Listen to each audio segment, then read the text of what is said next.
Assalamu alaikum dear students, I am Anila Masood from Samnabad New. Today we are going to start our Ruku number 10, explanation and exercise. रुकू number 10 इसमें सबसे पहले हम देखते हैं कि इसमें किन अल्लाह ताला ने कौन से जो है मज़ामीन जो हैं वो हम इंसानों के लिए बयान किए हैं। इसमें हम देखते हैं कि बदर के जो जंगी कैदी हैं उनको पैगाम दिया गया है कि अगर वो नेकी की रविश को, नेकी के रास्ते को इख्तियार करें तो जो माल उनसे छीन लिया गया है अल्लाह ताला उसे बेहतर माल अनायत फरमाएगा। अब इससे मुराद क्या है कि जो फ़िदिया इन काफिर कैदियों से लिया गया है, अगर वो काफिर मुसलमान हो जाएं तो अल्लाह इस माल के बदले में उन्हें बेहतर माल अता फरमाएगा। जबकि अल्लाह ये कहते हैं कि मग़फ़िरत और उख़्रवी फ़वाइद हमारे हिस्से में आएंगे, यानी ईमान और इस्लाम लाने की नीयत से इसे कबूल करने का जज्बा अगर कुफ़ार कैदियों में पैदा हो जाए तो अल्लाह ताला के यहाँ इसकी बड़ी कदर होगी, बड़ी कदर व मंजिलत होगी। अल्लाह ताला जो है तुम्हारे दिलों की बातों से अच्छी तरह वाकिफ़ है। फिर ये है कि अगर ये लोग तुमसे दगा करना चाहें तो ये पहले ही अल्लाह से दगा कर चुके हैं कि अगर ये महज मुसलमानों को धोखा देने की गर्ज से इज़हार इस्लाम करेंगे तो तब भी अपना ही नुकसान करेंगे। उनके हिस्से में दुनियावी ज़िल्लत के अलावा उखरवी अज़ाब जो है वो अलग आएगा, यानी कि ज़ुबान से कलमा पढ़कर मुसलमान हो जाएं और अंदर से कुफ़र पर कायम रहें, तब भी अल्लाह ताला के दीन इस्लाम और इसके मोमिन बंदों का कुछ भी नहीं बिगाड़ सकते, क्योंकि अल्लाह जो है वो हर चीज़ पर कादिर है। अल्लाह ताला हर चीज़ पर कुदरत रखता है। दूसरा हम देखते हैं कि महाजरीन और इंसार ही एक दूसरे के हकीकी रफ़ीक हैं कि जो लोग ईमान लाए वतन से हिजरत कर गए और अल्लाह की राह में अपनी जान और माल के साथ लड़े, और जिन्होंने हिजरत करने वालों को जगह दी, उनकी मदद की, वो आपस में एक दूसरे के रफ़ीक हैं। इससे मुराद अवलीन महाजरीन सहाबा इकराम का दर्जा सबसे ज़्यादा है। इसके बाद जो है इंसार सहाबा का दर्जा और मुकाम और मरतबा आता है। ये दोनों ग्रोह जो हैं एक दूसरे के हमायती और वारिस हैं। और खुद नबी सल्लल्लाहु अलैहि वसल्लम ने हिजरत के बाद जो था, आपको पता है कि भाईचारे का एक रिश्ता जो था वो कायम फरमा दिया था। इसके बाद उन सहाबा का तज़किरा है जो मुसलमान होकर अपने ही इलाकों में, कबीलों में रहे। उनके लिए फरमाया कि वो तुम्हारी हमायत या विरासत के मुस्तहिक़ नहीं है। मुशरिकीन के ख़िलाफ़ अगर उनको तुम्हारी ज़रूरत पड़ती है तो फिर अल्लाह कहते हैं कि तुम्हें उनकी मदद करनी ज़रूरी है। अगर वो तुमसे ऐसी कौम के ख़िलाफ़ मदद के ख्वाहिशमंद हों कि तुम्हारे और उन कुफ़ार के दरमियान जंग ना करने का मुआहदा है, तो फिर तुम अपने मुआहदे की पासदारी करोगे। अगर ये मुसलमान तुम्हारे साथ किसी लड़ाई में शरीक हों तो उनका भी माल गनीमत में हिस्सा है। फिर इसके अलावा ये देखें कि जिन लोगों ने, अब अल्लाह ये कहते हैं कि जिन लोगों ने बग़ैर किसी वजह के हिजरत नहीं की, उनसे उस वक्त तक दूर रहने की तलकीन की गई है जब तक कि वो हिजरत ना कर लें। अब ये क्या कहा गया कि जो लोग ईमान लाए, वतन से हिजरत कर गए, अल्लाह की राह में जगह दी, और जिन्होंने हिजरत करने वालों को जगह दी, यही सच्चे और पक्के मोमिन हैं। फिर इसके अलावा जंगी मुआहदों की पाबंदी का हुक्म भी दिया गया। विरासत के अहकामात भी इसी रुकू में जो है वो अल्लाह ताला ने बयान फरमाए। अब हम देखते हैं कि इनमें महाजिरीन और इंसार के दो ग्रोह हैं, उनका ज़िक्र है, जिसका ज़िक्र जब वो पहली आयत में भी गुजर चुका हुआ है। फिर इसके अलावा ये भी कहा गया है कि ये जो काफिर हैं वो भी एक दूसरे के रफ़ीक हैं कि अगर तुम मुल्क में ये काम ना करोगे तो फितना बर्पा हो जाएगा।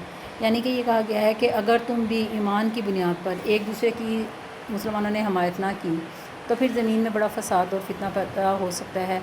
यानी कि अगर तुम कुफ़र और ईमान को नज़रअंदाज करके कराबत को सामने रखोगे तो इससे डेफिनेट जो है वो फितना और ख़राबी पैदा हो जाने की जो है पूरा अंदेशा है।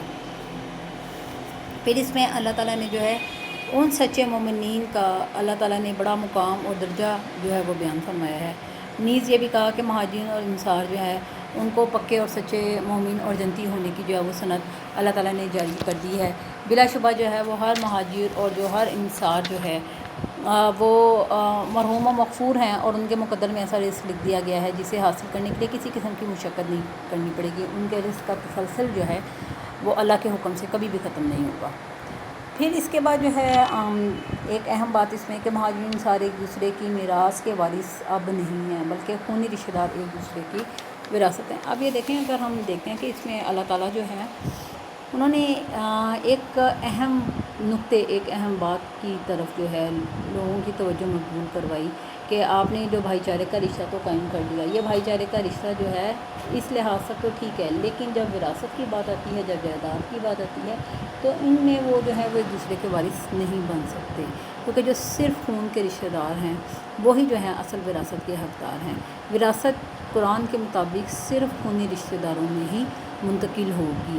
اب کہنے کہ ہجرت کی وجہ سے جو بھائی بندی ہوئی، اس سے جو ہے اس میں پہلے جو ہے وہ جو قریبی رشتہ دار جو ہیں ان کا جو ہے وہ ان کو دیکھا جائے گا، کیونکہ ہم جو ہے قرآن کے احکامات کو ہم جھٹلا نہیں سکتے، اللہ تعالیٰ کی بیان کی بھی بات کو ہم نظر انداز نہیں کر سکتے۔ آگے ہم دیکھتے ہیں اس کی ایکسرسائز ہے مشقی سوالات میں، اگر آپ دیکھیں تو اس کا جو پہلا سوال ہے کہ اللہ تعالیٰ نے قیدیوں کے بارے میں کیا ارشاد فرمایا، تو اس میں جو ہے وہ آپ آیت کا ترجمہ کوٹ کر سکتے ہیں کہ اے پیغمبر، جو قیدی تمہارے ہاتھ میں گرفتار ہیں ان سے کہہ دو کہ اگر خدا تمہارے دلوں میں نیکی معلوم کرے گا تو جو مال تم سے چھن گیا ہے اسے بہتر عنایت فرمائے گا، تمہارے گناہ بھی معاف کر دے گا، خدا بخشنے والا مہربان ہے۔ پھر اس میں یہ دیکھیں کہ اللہ تعالیٰ نے جو ہے وہی قیدی کافر قیدیوں کے بارے میں ہے کہ اگر اللہ جو ہے ان کے دلوں میں نیکی کا جذبہ ہے اور وہ اسلام لے آتے ہیں تو اللہ کے نزدیک ان کا اسلام قبول کر لینا بڑی قدر و منزلت والی بات ہوگی۔ دنیاوی فائدہ تو ہوگا ہی ہوگا ان کو، اس کے ساتھ ساتھ جو ہے وہ اخروی فائدے سے بھی جو ہے وہ فیض یاب ہو سکتے ہیں۔ پھر دوسرا سوال ہے اللہ تعالیٰ نے ہجرت و نصرت کے بارے میں کیا باتیں ارشاد فرمائی، اس میں بھی آپ جو ہے وہ اپنی آیت کوٹ کر سکتے ہیں کہ جو لوگ ایمان لائے، وطن سے ہجرت کر گئے اور خدا کی راہ میں جو ہیں وہ لڑائیاں کرتے رہے اور جنہوں نے ہجرت کرنے والوں کو جگہ دی، یہی سچے لوگ ہیں، ان کے لیے خدا کے ہاں بخشش اور عزت کی روزی ہے۔ جو لوگ بعد میں ایمان لائے، وطن سے ہجرت کر گئے اور تمہارے ساتھ ہو کر جہاد کرتے رہے، پھر اللہ نے کہا کہ وہ بھی تمہیں میں سے ہیں اور رشتہ دار خدا کے حکم کی روح سے ایک دوسرے کے زیادہ حقدار ہیں، اور کوئی شک نہیں کہ خدا ہر چیز سے واقف ہے۔ اب دیکھیں نا، یہ جو اس میں ہجرت و نصرت کی باتیں ہیں کہ اگر وطن سے جب وہ ہجرت کر گئے ہیں، اللہ کی راہ میں لڑائیاں کرتے ہیں، ان کے لیے انعامات بھی رکھے ہیں، ان کے لیے بخشش بھی رکھتی ہے، عزت کی روزی بھی رکھتی ہے۔ پھر کہتے ہیں جو بعد میں ایمان لائے ہیں، وطن سے ہجرت کر گئے ہیں، تمہارے ساتھ مل کر جہاد کرتے رہے ہیں، تاکہ یہ بھی تمہاری ہی کیٹیگری کے لوگ ہیں، تم ہی لوگوں میں شامل ہیں۔ پھر اس میں ایک اہم بات جو ہے کہ رشتہ دار جو ہیں وہ خدا کے حکم کی روح سے ایک دوسرے کے حقدار ہیں، یعنی کہ وراثت کی بات کی جا رہی ہے کہ وراثت جو ہے صرف جو ہے خونی رشتہ داروں میں ہی منتقل ہے۔ تیسرا اور آخری سوال جو ہے وہ عبارت کا مفہوم ہے، والذین آمنوا وہاجروا وجاہدوا فی سبیل اللہ، جو لوگ ایمان لائے اور وطن سے ہجرت کر گئے، اللہ کی راہ میں لڑائیاں کرتے رہے اور جنہوں نے ہجرت کرنے والوں کو جگہ دی، اولئک ھم المؤمنون حقا، یہی سچے مسلمان ہیں۔ اب اس آیت مبارکہ میں اگر اس کا آپ مفہوم دیکھتے ہیں کہ جن لوگوں نے اللہ کی خاطر اپنا وطن چھوڑا، اللہ کی راہ میں جہاد کیا، اس آیت میں انہیں سچے مومن قرار دیا گیا ہے۔ اب مہاجرین انصار ہیں، ڈیفینیٹ ان کو جو ہے وہ سچے مومن ہونے کی خوشخبری اللہ تعالیٰ سنا رہا ہے۔ پہلا گروہ وہ ہے جس نے اللہ تعالیٰ اور اس کے رسول کی خاطر جو تھا وہ مکہ کو چھوڑا اور مدینہ میں آ کر آباد ہو گئے، اللہ کی رضا کے لیے جو تھا وہ کافروں سے لڑائیاں کرتے رہے۔ دوسرا گروہ وہ ہے جنہوں نے ان مہاجرین کو پناہ دی اور ہر طرح سے جو تھی وہ ان کی مدد کی۔ پھر اللہ نے کہا کہ یہ لوگ جو ہیں وہ یہی سچے مومن ہیں اور سچے مومن ہونے کے یہی حقدار ہیں۔ یہ جناب آج کا ہمارا لیکچر تھا اسٹوڈنٹس، ہوپفلی کہ آپ لوگوں کو جو ہے وہ یہ لیکچر اچھی طریقے سے سمجھ میں آ گیا ہوگا۔ اپنا بہت زیادہ خیال رکھیے گا۔ Thank you so much.